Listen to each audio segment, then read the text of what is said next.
여호와께서 가나안의 모든 전쟁들을 알지 못한 이스라엘을 시험하러 하시며 이스라엘 자손의 세대 중에 아직 전쟁을 알지 못하는 자들에게 그것을 가르쳐 알게 하려 하사 남겨두신 이방 민족들은 블레셋의 5 군주들과 모든 가나안 족속과 시돈 족속과 바알 헤르몬 산에서부터 하맛 입구까지 레바논 산에 거주하는 히위 족속이라. 남겨두신 이 이방 민족들로 이스라엘을 시험하사 여호와께서 모세를 통하여 그들의 조상들에게 이르신 명령들을 순종하는지 알고자 하셨더라. 그러므로 이스라엘 자손은 가나안 족속과 헷 족속과 아모리 족속과 브리스 족속과 히위 족속과 여부스 족속 가운데 거주하면서 그들의 딸들을 맞아 아내로 삼으며 자기 딸들을 그들의 아들들에게 주고 또 그들의 신들을 섬겼더라. 이스라엘 자손이 여호와의 목전에 악을 행하여 자기들의 하나님 여호와를 잊어버리고 바알들과 아세라들을 섬긴지라. 여호와께서 이스라엘에게 진노하사 그들을 메소포타미아 왕 구산 리사다임의 손에 파셨으므로 이스라엘 자손이 구산 리사다임을 8년 동안 섬겼더니 이스라엘 자손이 여호와께 부르짖음에 여호와께서 이스라엘 자손을 위하여 한 구원자를 세워 그들을 구원하게 하시니 그는 곧 갈렙의 아우 그나스의 아들 온니엘이라. 여호와의 영이 그에게 임하셨으므로 그가 이스라엘의 사사가 되어 나가서 싸울 때 여호와께서 메소포타미아 왕 구산 리사다임을 그의 손에 넘겨주심에 온니엘의 손이 구산 리사다임을 이기니라. 그 땅이 평온한 지 40년에 그나스의 아들 온니엘이 죽었더라. 이스라엘 자손이 또 여호와의 목전에 악을 행하니라. 이스라엘 자손이 여호와의 목전에 악을 행함으로 여호와께서 모압 왕 에글론을 강성하게 하사 그들을 대적하게 하시며 에글론이 암몬과 아말렉 자손들을 모아 가지고 와서 이스라엘을 쳐서 종려나무 성읍을 점령한지라. 이에 이스라엘 자손이 모압 왕 에글론을 18해 동안 섬기니라. 이스라엘 자손이 여호와께 부르짖음에 여호와께서 그들을 위하여 한 구원자를 세우셨으니 그는 곧 베냐민 사람 게라의 아들 왼손잡이 에웃이라. 이스라엘 자손이 그를 통하여 모압 왕 에글론에게 공물을 바칠 때 에웃이 길이가 한 규빗 되는 좌우의 날선 칼을 만들어 그의 오른손 허벅지 옷 속에 차고 공물을 모압 왕 에글론에게 바쳤는데 에글론은 매우 비둔한 자였더라. 에웃이 공물 바치기를 마친 후에 공물을 메고 온 자들을 보내고 자기는 길갈 근처 돌 뜨는 곳에서부터 돌아와서 이르되 왕이여 내가 은밀할 일을 왕에게 아뢰려 하나이다 하니 왕이 명령하여 조용히 하라 하매 모셔 선 자들이 다 물러간지라. 에웃이 그에게로 들어가니 왕은 서늘한 다락방에 홀로 앉아 있는 중이라. 에웃이 이르되 내가 하나님의 명령을 받들어 왕에게 아뢰 일이 있나이다 하매 왕이 그의 좌석에서 일어나니 에웃이 왼손을 뻗쳐 그의 오른쪽 허벅지 위에서 칼을 빼어 왕의 목을 찌르매 칼자루도 나를 따라 들어가서 그 끝이 등 뒤까지 나갔고 그가 칼을 그의 몸에서 빼내지 아니하였으므로 기름이 칼날에 엉켰더라. 에웃이 현관에 나와서 다락문들을 뒤에서 닫아 잠그니라.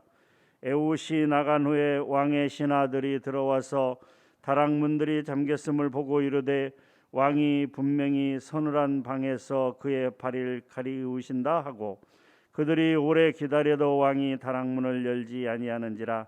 열쇠를 가지고 열어본즉 그들의 군주가 이미 땅에 엎드려져 죽었더라. 그들이 기다리는 동안에 에웃이 피하여 돌 뜨는 곳을 지나 스이라로 도망하니라. 그가 이르러 에브라임 산지에서 나팔을 분매 이스라엘 자손이 산지에서 그를 따라 내려오니 에웃이 앞장서며 그들에게 이르되 나를 따르라. 여호와께서 너희의 원수들인 모압을 너희의 손에 넘겨 주셨느니라 하매 무리가 에봇을 따라 내려가 모압 맞은편 요단강 나루를 장악하여 한 사람도 건너지 못하게 하였고, 그때 모압 사람 약 10,000명을 죽였으니 모두 장사요 모두 용사라. 한 사람도 도망하지 못하였더라. 그날에 모압이 이스라엘 수하에 굴복함에 그 땅이 80년 동안 평온하였더라. 에훗 후에는 안악에 아슬 삼갈이 있어 소모는 막대기로 블레셋 사람 600명을 죽였고 그도 이스라엘을 구원하였더라. 아멘. 사사기 3장 1절부터 6절까지 내용은 사사기 1장부터 시작된 이 사사기 서론부의 마지막 결론 부분입니다. 가나안 땅에 들어가거든 가나안 족속을 진멸하라는 하나님의 명령이 있었습니다. 그런데 여호수아와 이스라엘 백성들은 그 하나님의 명령에 불순종하여 그 가나안 족속들을 남겨두었던 것입니다.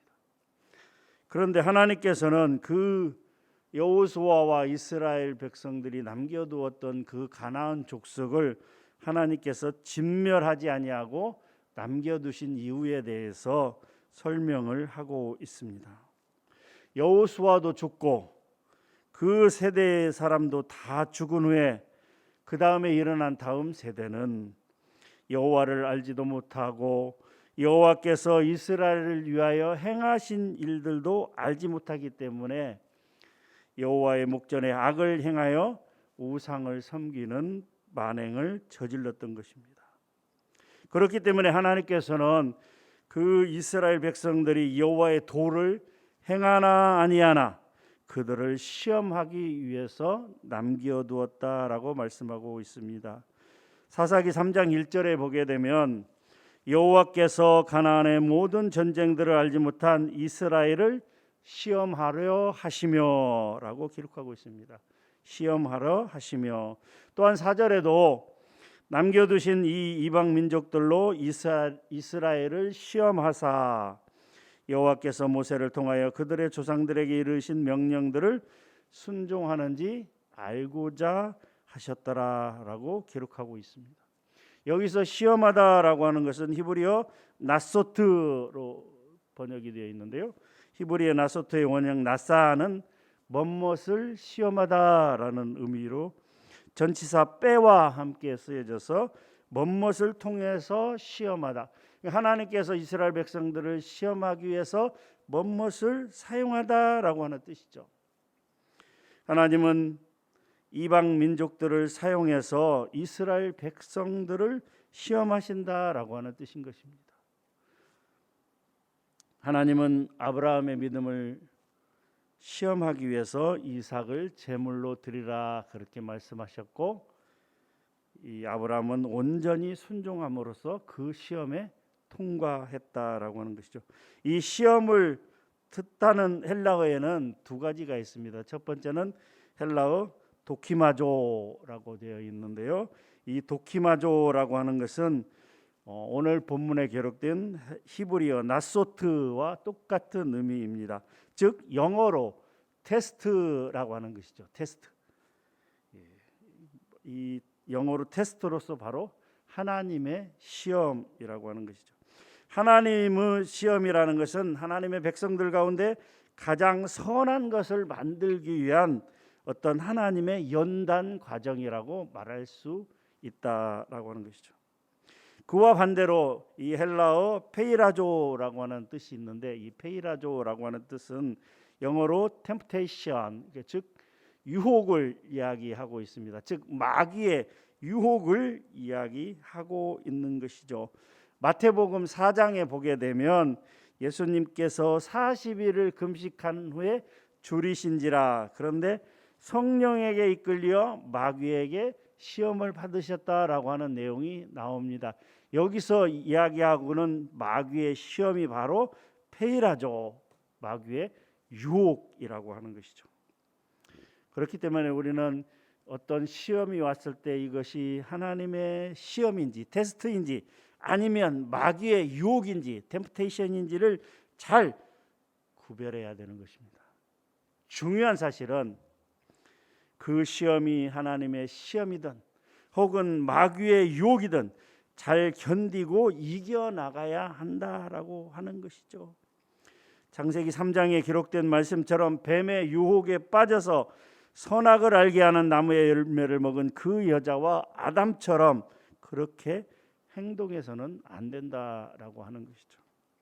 야고보서 1장 12절 말씀처럼 시험을 참는 자는 복이 있나니 이는 시련을 견디어낸 자가 주께서 자기를 사랑하는 자들에게 약속하신 생명의 면류관을 얻을 것이다 라고 말씀하고 있다라고 하는 것이죠. 사랑하는 성도 여러분, 오늘도 어떤 시험이든지 잘 통과해서 축복된 삶을 살아가는 우리 성도님들이 되시기를 주님의 이름으로 축복합니다. 그러나 오늘 사사기 3장에 기록된 말씀처럼 이스라엘 다음 세대들은 하나님의 시험을 잘 통과하지 못했습니다. 왜 그랬죠? 먼저는 하나님을 알지 못했습니다. 하나님이 누군가에 대해서 정확히 알지 못했습니다. 알다라고 하는 것은 히브리어 야다로서 그냥 피상적으로 겉으로 아는 것이 아니라 깊은 교제를 통해서 내면 속에서 아는 깊은 알을 의미하고 있는 것입니다. 사랑하는 성도 여러분, 우리는 얼마만큼 하나님을 알고 있습니까? 여러분들은 과연 얼마만큼 하나님에 대해서 알고 있다라고 자부하십니까? 우리는 매일매일의 삶이 하나님을 알기 위해서 애쓰고 힘쓰는 삶이 되어야 된다라고 하는 것이죠. 하나님을 알기 위해서 어떻게 해야 됩니까? 하나님과 교제해야 되겠죠. 어떻게요?